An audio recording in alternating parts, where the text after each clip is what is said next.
Assalomu alaykum hammaga, yaxshimisizlar, sog'lommisizlar? Ko'pchilik meni kuzatar ekan, reelslarimni, videolarimni, postlarimni, istoriyalarimga qo'ygan videolarni ko'rib, "Nonushta etasiz o'zi? Nonushta bilan shug'ullanasiz o'zi? O'zi an'anaviy hayotda o'qituvchi edingiz, maktabni tashladingizmi?" deb ko'p savollar beribdilar. Shuning uchun men bugun maktabdan tashqari qo'shimcha bir biznes bilan, qo'shimcha bir proyektda ishlab turganimni sizlarga tushuntirib o'tacakman. Ya'ni men bundan 2023 yilda, ya'ni bundan 2-3 yil oldin valiolog sohasida o'qib oldim. Valiolog nutrisolog sohasida o'qib oldim. Buni O'zbekiston Respublikasi Sog'liqni saqlash qo'mitidagi Valiologiya assotsiatsiyasidagi Shuhrat Boisovich professor, kandidat nauk bizlarni o'qitib, bu bo'yicha ilmiy bilimlarini berib bordilar. Nima uchun valiologiyani o'qidim?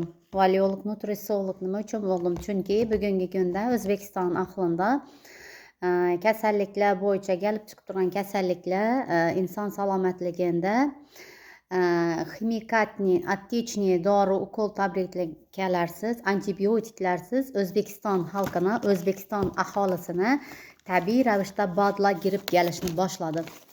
Bu badlar ya'ni bu badlar yaponskiy proyektda ishlab chiqarib turgan badlar hisoblanadi. Shundan qutida keladi. Bu o'zim ichib bo'lgan qutum hisoblanadi. Shkatulkadan, katta korobkada keladi. E'tibor etgan bo'lsangizlar, sizlar Yaponiyada yozibdi. Yaponiyada ishlab chiqariladi. Shu qutini ichida 3 pachka koenzim, 6 pachka kalsiy mahsulotlar keladi. Ya'ni aktiv mikroliy kalsiylar keladi.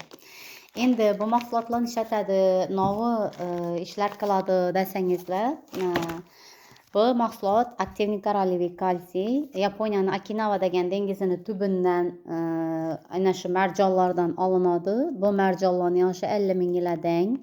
Bu marjonlar 50 ming yildan buyon yuqori o'sib boraveradi. Pastki shu qismi cho'kindi bo'lib o'tirishib kelaveradi. Ana shu cho'kindi qismidan insonlarni davolash maqsadida, kasalliklarni oldini olish maqsadida biologik aktiv faol